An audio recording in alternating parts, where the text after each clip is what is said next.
All right. Now, I'm going to tell you something that's going to sort of maybe blow your mind a little bit. But so be it. Remember in elementary school when you wrote your problem like that and your teacher said, no, you can't do that. You got to do, they said you got to do this. Okay? That was a lie. What? I'm part of the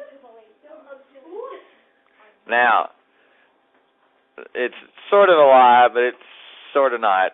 Bottom line is you can do that. There is a rule for it. But they knew you wouldn't understand the rule, and so they just tell you can't do it that way. Which back then you couldn't, because they were really wanting you to subtract 3 from 10, not 10 from 3. Okay? The way we're going to do that is this. Any subtraction problem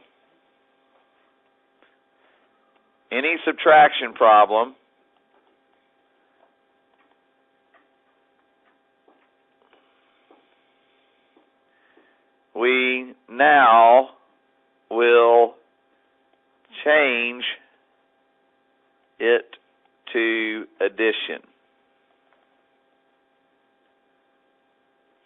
Okay, so we're going to take subtraction problems. You get that down, Jesse? Yeah. We're going to change subtraction problems into addition problems. So here's what we need to know. 3 minus 10 is the same as 3 plus negative 10. Those two problems are exactly the same. They are equivalent. Okay? So what I did is this. I changed the subtraction to an addition sign. But obviously I can't just do that. In other words, I can't say that 3 minus 10 is the same thing as 3 plus 10. Because obviously that's not true. Okay? 3 plus 10 would be 13. And 3 minus 10 is not 13. Okay? The other thing that I did is I took this 10 and made it the opposite. So I did the opposite of positive 10 and made it negative 10. Because the opposite of 10 is negative 10. Okay? Now, what we're going to do from that point, once we have that equivalent expression, 3 plus negative 10, once we have that equivalent expression, now we follow the rules for adding integers. Okay, so now we're just going to follow our rules. And this is where the confusion comes in. Okay, we're going to follow our rules, and now I have a positive and a negative. So our rules for addition say that when we have a positive and a negative, Jesse, what am I supposed to do? If I have a positive and negative number and I'm adding, what does our rule for adding integers say I have to do?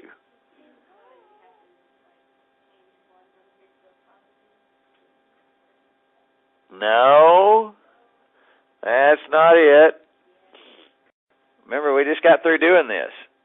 What did you do in your homework the last 2 days if you had a positive and a negative and you were adding? What did you do? Owen. You take both numbers and, you turn them positive, and then you do, for this you do, 10 minus 3. And then whichever number is bigger, you use that, Okay, that is right. The reason we change them both to positive is we subtract their absolute values. Okay? when you have a positive and negative number and you're adding them, you subtract their absolute values. And I know what you're thinking. Well, you just said we're changing subtraction to addition. We are. Okay? But we're not here. The key word here is that. Absolute values. We're subtracting the absolute values. So we're going to do this. I'm just making a little maze here. We're going to take 3 plus negative 10. We're going to do the absolute value. Let me do it in a different color. We're going to take the absolute value of 3. What is the absolute value? The absolute value of 3 is what? 3. So I'm going to put it here. It's what Owen was talking about. What is the absolute value of negative 10? No. 10. So I'm going to put that right there. And now I'm going to subtract the absolute values.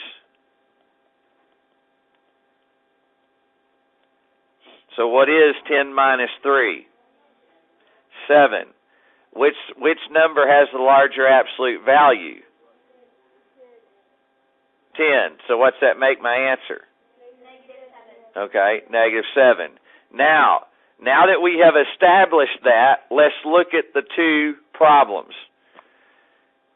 We know that 10 minus 3 is what? 7. So 3 minus 10 is the opposite of 10 minus 3, right? Isn't it? So what is the opposite of 7? Negative 7. That's why it's negative 7, and that's why 3 minus 10 can't be the same as 10 minus 3. Okay? And if we think of it in this way, I gave Drew $3, and then the next day I felt bad that I gave him $3, so I came back and took $10 from him. Okay? That's a deal, isn't it? So he lost $7 out of that deal. Okay? But if I gave him $10, and then I went, well, I need to eat lunch tomorrow, so I need $3 back. So I take $3 from him. He gained $7 out of the deal. And that's the difference between the two. Okay? Let's look at another problem without all the extra stuff written in there. Yes, Celine?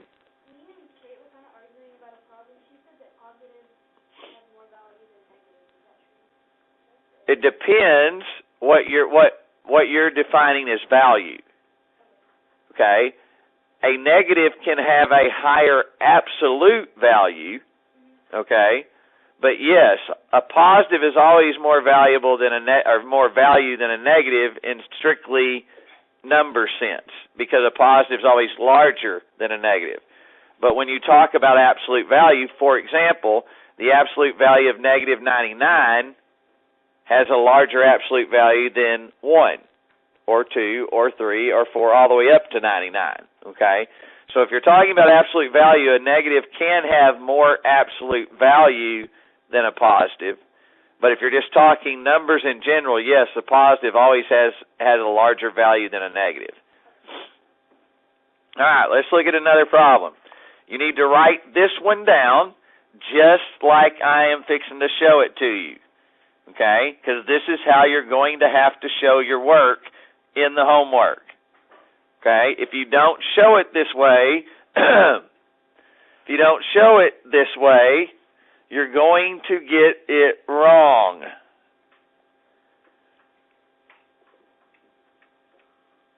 All right. Here it is. Number 1, I'm going to show you how to do exactly how I want you to do the problem. Number 1 says this. That's number 1. Here's what you're going to do. The first number stays the same, so you're just going to draw an arrow, and you're going to put negative 10. Then you're going to circle the minus sign, draw an arrow, and put a plus sign.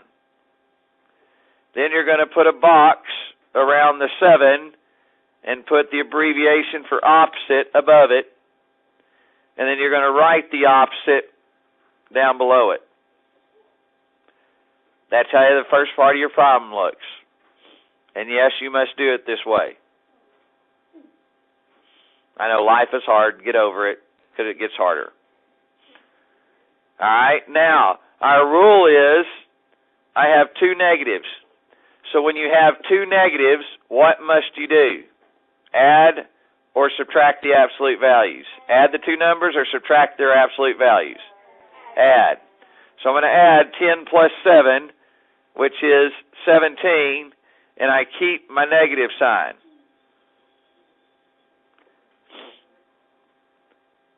Okay, that's number 1. Then underneath it, you're going to put number 2. Number 2 says positive 8 minus negative 3. So we're going to take and draw an arrow and move my 8 down here. Then we're going to circle the subtraction sign, change it to addition. Then we're going to put a box around the negative 3 and write the word opposite or op. The opposite of negative 3 is what, Tristan? 3. Thank you. And that's positive 3. So what is 8? Positive 8 plus positive 3? 11. That's your answer. Then you're going to go underneath it, and you're going to put number 3. And negative 3 minus 2. Oops, minus negative 2.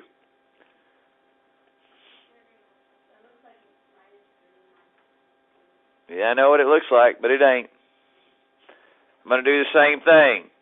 Bring down my negative 3. Nothing changes. Circle my subtraction sign. Bring it down and change it to addition. I'm going to put a square around the number behind the subtraction sign. Put the word opposite. And then I'm going to bring it down. It's going to become a positive 2. So I have negative 3, positive 2. So I have to take, and this is what you have to show me, and do the absolute value of both those numbers. 3 minus 2. 3 minus 2 is 1. The larger absolute value is the negative, so I bring it down in my answer. And the answer is negative 1. You must show all of those steps. Regardless if you can do it in your head, I don't care. You're going to show all those steps or it's going to be counted wrong. Owen?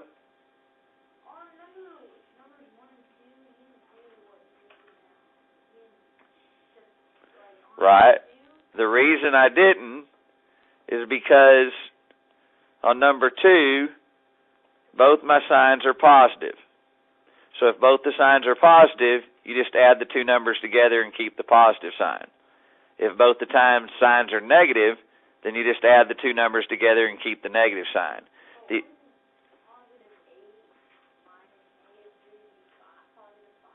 Nope. Because here's why. That's a good question. What is it? Positive 8 minus positive 3. So how can positive 8 minus negative 3 be the same thing as positive 8 minus positive 3? It can't be. Okay? It can't be the same, and the reason it's not the same is because of the rule of subtraction. You have to change all subtraction to addition. And that's a good question, but the two, in other words, 8 minus 5 and 8 minus 3 and 8 minus negative 3 can't be the same thing. They can't be the same number because 3 and negative 3 are not the same numbers. So there has to be a difference. So if I'm on 8 minus 3, I'm subtracting, okay? Then on 8 minus negative 3, Negative 3 is the opposite of positive 3. So instead of subtracting, I have to do the opposite of subtraction, which is addition. That's why you're adding them together. That's the only way that you could get a different number. If 8 minus 3 is 5, then I'm going to take 8 minus the opposite of 3, which is negative 3. You can't come up with the same number. If you do, then your mathematics is never going to work, because then you've got a negative 3 and a positive 3, and you still come up with the same answer. And so that's why you add them together. All right, now, number 4. Number 4 says positive 5 minus positive 10. So we're going to bring down the 5. It stays the same. We're going to change the subtraction to addition. And we're going to do the opposite of positive 10, which is negative 10. There's a negative sign and a positive sign. So when I have a negative and a positive, that means I have to take the absolute value. Take the absolute value of 5, and it's 5. The absolute value of negative 10 is positive 10, and I subtract 10 minus 5. 10 minus 5 is 5, and we keep the sign of the larger absolute value, which is negative. So it is negative 5. Okay? And this gets back to that same thing we talked about earlier. 10 minus 5 is 5. So 5 minus 10 is the opposite. So if I get 5 for the answer here, then I must get the opposite for the answer here. Okay, that's why the two are connected. All right, hang on, let's do number 5. Yep. Ouch. Funny bone.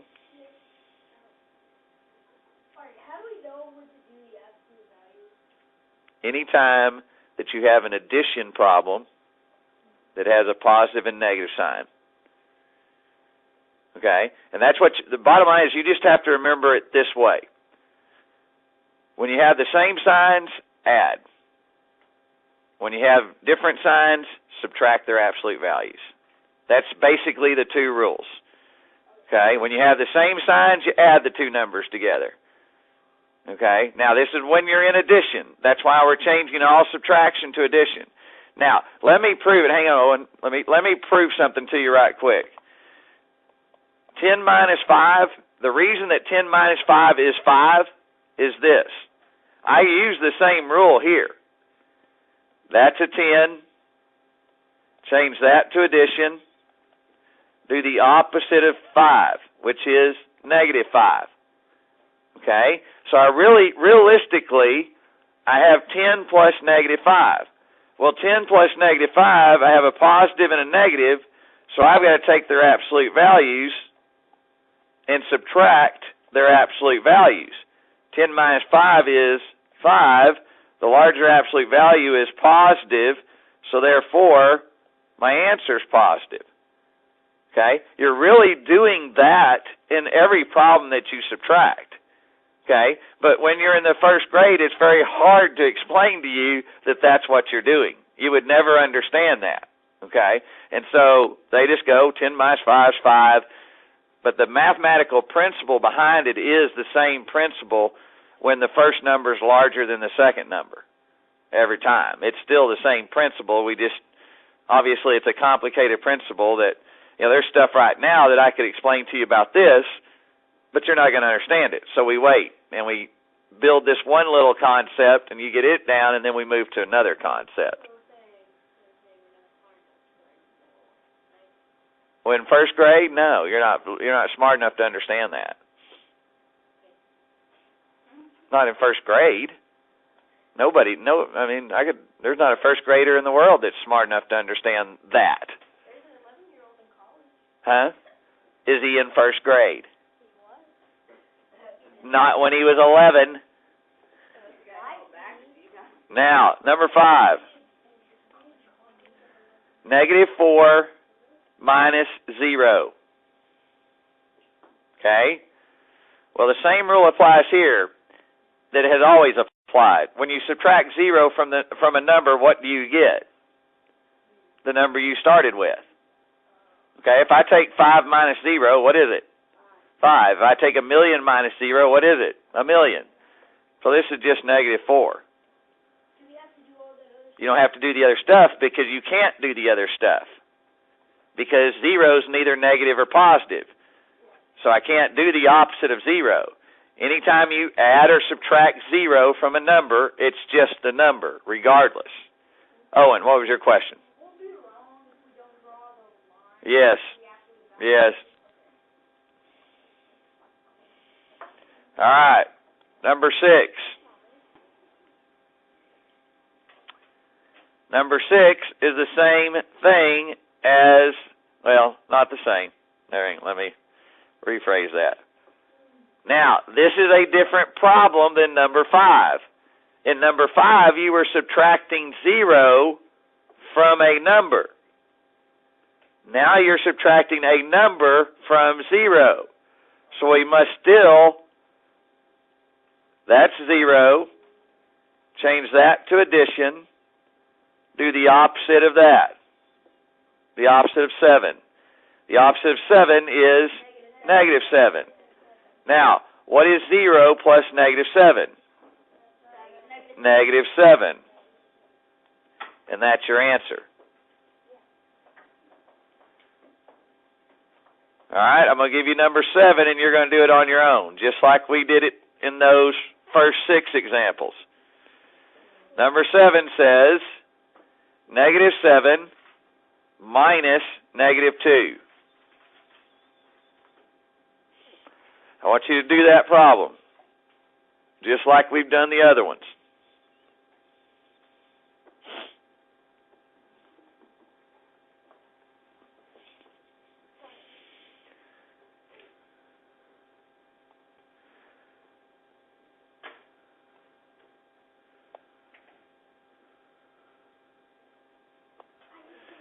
All right.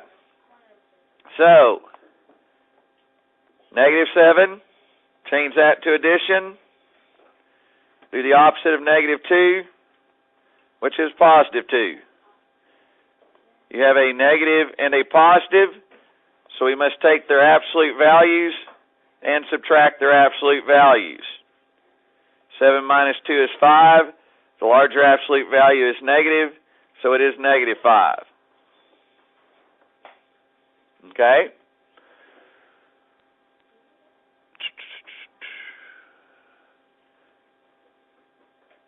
All right.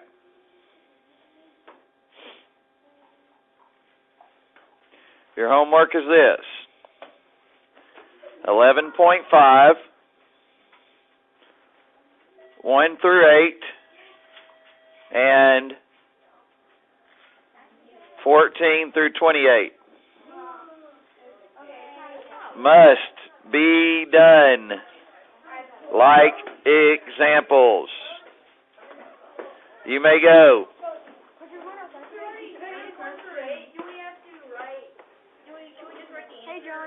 No, you have to write it. I don't have any. Coach Smith, are we going to go outside? I don't know. I haven't been outside lately, so I don't know if we're going outside or not. Ooh, what's that? Can I play with that, Coach? No. Never let me play with anything. I mean, Owen, you look like